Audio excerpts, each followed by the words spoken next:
Catherine Becchetti-Bizot, bonjour. Bonjour Eric. Nous sommes sur Ecritech 8 et donc un événement que vous connaissez bien entendu. Vous êtes la locale de l'étape, on va dire.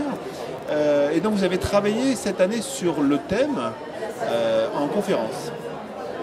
Oui, sur le thème, sur la problématique. J'ai essayé de définir une problématique. C'est un sujet assez vaste puisqu'il s'agit de numérique et savoir. Alors, on n'a pas travaillé sur quel contenu de savoir et que faut-il apprendre à l'école. Ça pourrait être un sujet. Parce qu'aujourd'hui, dans l'environnement numérique, dans la société du numérique, on peut s'interroger sur quels sont les nouveaux savoirs, que faut-il apprendre à l'école, quelles sont les finalités de l'école, mais ce n'était pas ça. On s'est interrogé sur les modes d'appropriation des savoirs avec le numérique, comment les élèves font leur les savoirs, comment ils se les approprient de manière pérenne aussi, durable en tout cas.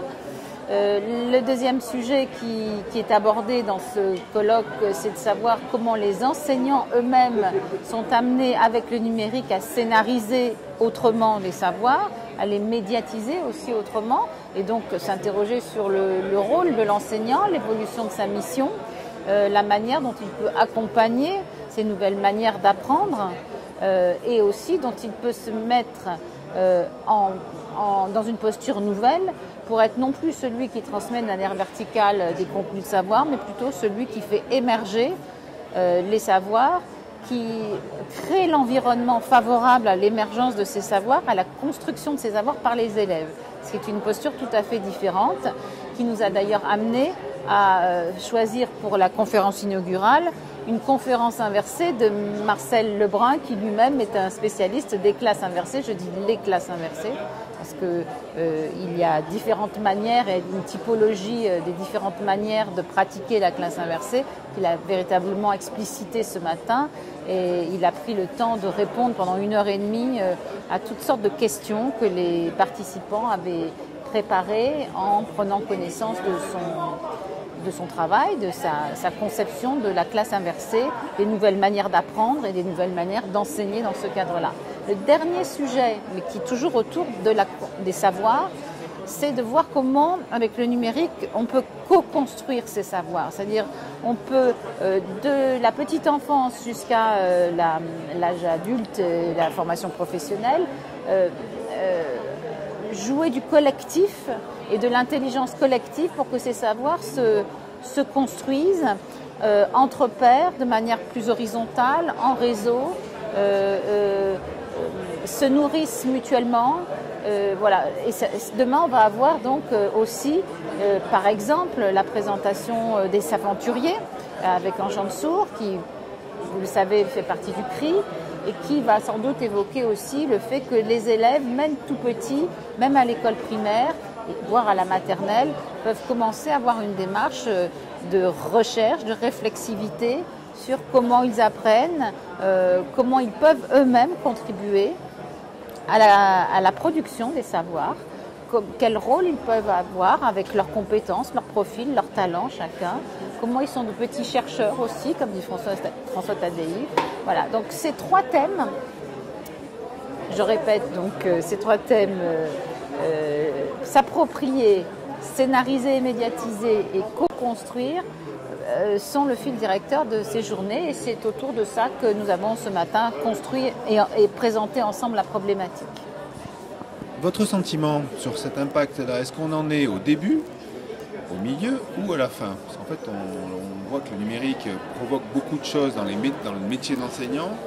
Vous venez de le dire sur la manière qu'apprennent les enfants avec le numérique. Est-ce qu'on est un peu au milieu du gué?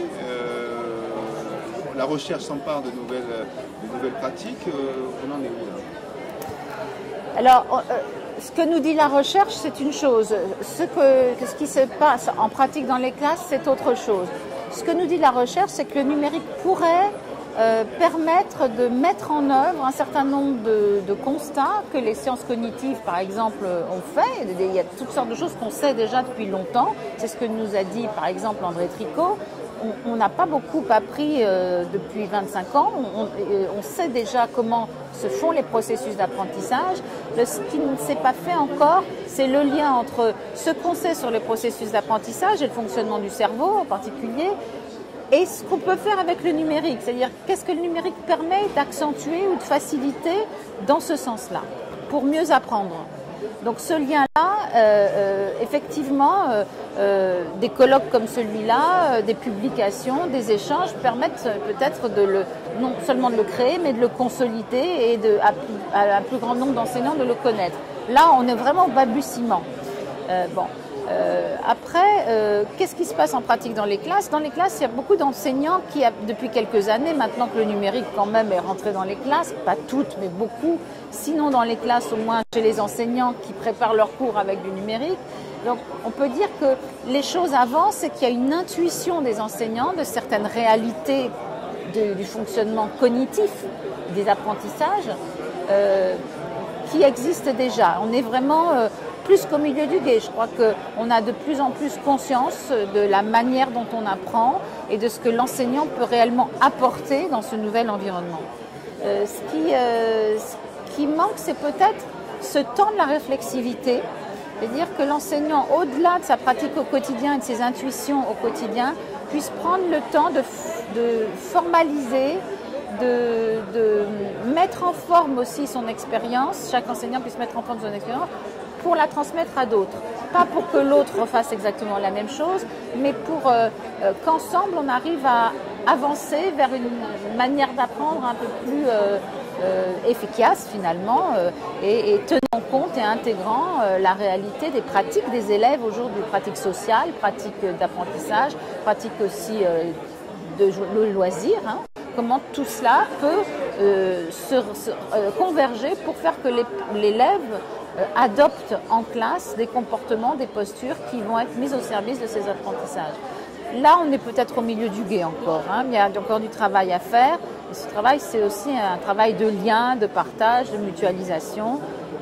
C'est ce qu'on fait depuis des années, mais on doit encore avancer. Il y a encore du boulot, donc. Il y a encore du travail, on va dire. Voilà. Merci.